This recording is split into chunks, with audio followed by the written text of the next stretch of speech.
আজকে রান্নার শুরুতে আমি একেবারে বুঝতে পারিনি যে এত বড় সমস্যার সম্মুখীন হতে হবে হঠাৎ করে আমাকে। আর আজকের আমার বড় সমস্যার কথা শুধুমাত্র তারাই বুঝবে যারা প্রতিদিনের রান্না বান্না নিজের হাতেই করে। আজ আমাদের বাড়িতে দিনের বেলা খাবারের মেনু ছিল সোয়াবিন আলুর তরকারি, মসুর ডালের বড়া, চাটনি, সাথে ছিল পাঁপড় ভাজা। ভাত আর চাটনি পাঁপড়টা আমার আগেই করা হয়ে গেছে। এখন আমি করছি সোয়াবিন আলুর তরকারিটা। কড়াই সরষের তেল গরম করে দিয়ে দিয়েছিলাম নুন আর অল্প পরিমাণে হলুদের গুঁড়া, তারপরে একটু নাড়াচাড়া করে দিয়ে দিয়েছি এখন আলুগুলোকে ভাজা হওয়ার জন্য। আলুগুলো ভাজা হতে হতে এদিকে আমি সোয়াবিনগুলোকে আধা ঘন্টা গরম জলের মধ্যে ভিজিয়ে রেখেছিলাম, সেগুলো এখন আমি জল থেকে ভালোভাবে ছেঁকে তুলে নিচ্ছি। অনেকেই আছে সোয়াবিনের মধ্যে আলুটা একেবারেই পছন্দ করে না, বাট আমি আলু খেতে অনেক বেশি ভালোবাসি, আর ঠিক সেই কারণে আমি বেশিরভাগ তরকারিতেই আলুটা কিন্তু অ্যাড করি। এদিকে সোয়াবিনগুলো ছেঁকে নেওয়া হয়ে গেছে, সাথে আলুটাও ভাজা হয়ে গেছে। তো আলুটাকে এখন তেল ঝরিয়ে আমি তুলে নিলাম। তেলটা অনেকটা বেশি লাগছিল আলু ভাজার পরে, সেই কারণে আমি তেলটাকে একটু কমিয়ে নিচ্ছি। সোয়াবিন ভাজা করার সময় যতই বেশি করে তেল দাও না কেন, সোয়াবিন কিন্তু সব তেলটাই টেনে নেয়, আর ঠিক সেই কারণে এখন আমি তেলটাকে একটা বাটির মধ্যে কমিয়ে নিলাম। পরে যদি দরকার হয় না হয় আরেকবার অ্যাড করা যাবে। এখন আমি তেলের মধ্যে দিয়ে দিলাম অল্প পরিমাণে নুন। আমাদের বাড়িতে খাওয়া দাওয়ার মানুষ মাত্র 3 জন হলেও সোয়াবিন যেদিন রান্না হয় সেদিন কিন্তু মাপের থেকে একটু বেশি আমাকে সোয়াবিন নিতে হয়। তার কারণ সিনুর কিন্তু এই রেসিপিটা প্রচন্ড পরিমাণে পছন্দ।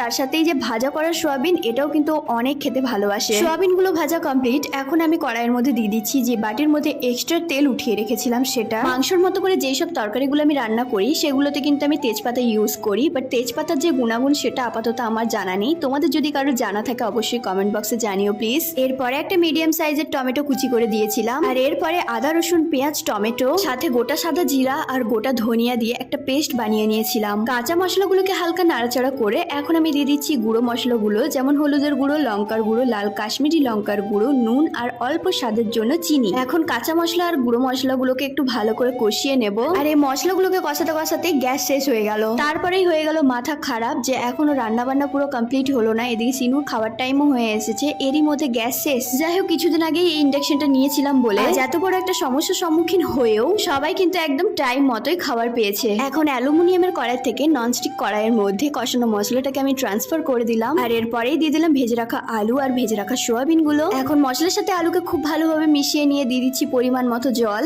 এরপরে তরকারির মধ্যে নুন ঝাল মিষ্টি সবকিছু পারফেক্ট আছে নাকি দেখে এখন ঢাকনা দিয়ে কিছুক্ষণ রেখে দিলে সাথে আলু সেদ্ধ হয়ে গেলে আর ঝোলটা কমে এলেই রেডি আজকে সোয়াবিন আলুর তরকারি। আমার হাজবেন্ডের সাথে যে আমি ভিডিওগুলো শেয়ার করি তা দেখে সোশ্যাল মিডিয়াতেও কিছু মানুষের অনেক মাথা ব্যথা, আর অফ ক্যামেরাতেও আমাদের দুজনকে নিয়ে অনেকের অনেক অসুবিধা। যারা আমাদের নিয়ে পিঠ পিছু সমালোচনা করে তাদের লাভ তো কিছুই হয় না, উল্টে সেই সব হিংসুটি কুটনি মানুষেরা আমাদের দুজনকে একসাথে দেখে যে ঠিক কতখানি জেলাস তার প্রমাণ দেয় আমাদের পিঠ পিছু সমালোচনা করে এবং আমাদের কমেন্ট বক্সে নেগেটিভ কমেন্ট করে। আমাদের সবার মন ও মানসিকতা সমান নয় ঠিকই, তবে এখনকার দিনে পরকীয়া অশ্লীলতার যুগে স্ত্রীকে ভালোবেসে পাশে থাকার চেয়ে বড় সততা আর কিছু নেই বলে আমি মনে করি। আমাদের এই সমাজ যাদেরকে বউ পাগল বলে মনে করে, আমি তাদেরকে এই পৃথিবীর সব থেকে শ্রেষ্ঠ চরিত্রবান ভেবে সম্মান করি। যাই হোক, আজকে এতগুলো কথা না বলতে চেয়েও বলে ফেললাম। এদিকে দেখো, তোমাদের সাথে এতগুলো কথা বলতে বলতে আমার ডালের বড়াগুলো হয়ে গেছে এখন রেডি। দিনের বেলায় ভাত খাওয়ার পরে ভিডিও বানাতে যাওয়ার আগে এই ব্লাউজগুলো নিয়ে এখন বসে পড়েছি, তার কারণ কয়েকদিন ধরে যেই পরিমাণে ছড়াছড়ি হয়ে রয়েছে এগুলোকে এবার একটা জায়গায় সুন্দর করে গোছ না করে রাখলেই নয়। আসল কথা কি জানো, যখন এক দুটো জিনিস থাকে তখন আমরা কিন্তু বেশ ভালো করে যত্ন করে সুন্দর করে সাজিয়ে রাখি, বাট যখন অনেক জিনিস হয়ে যায় তখনই শুরু হয়ে যায় এই অগোছালো ব্যাপারগুলো। তো আজকের ভিডিওটা এই পর্যন্তই। তোমরা কে কোথা থেকে দেখছো কমেন্ট বক্সে জানাতে কিন্তু কেউ ভুলো না। দেখা হচ্ছে খুব তাড়াতাড়ি নতুন একটা ব্লগে। ততক্ষণ সবাই ভালো থেকো, সুস্থ থেকো। Bye bye guys.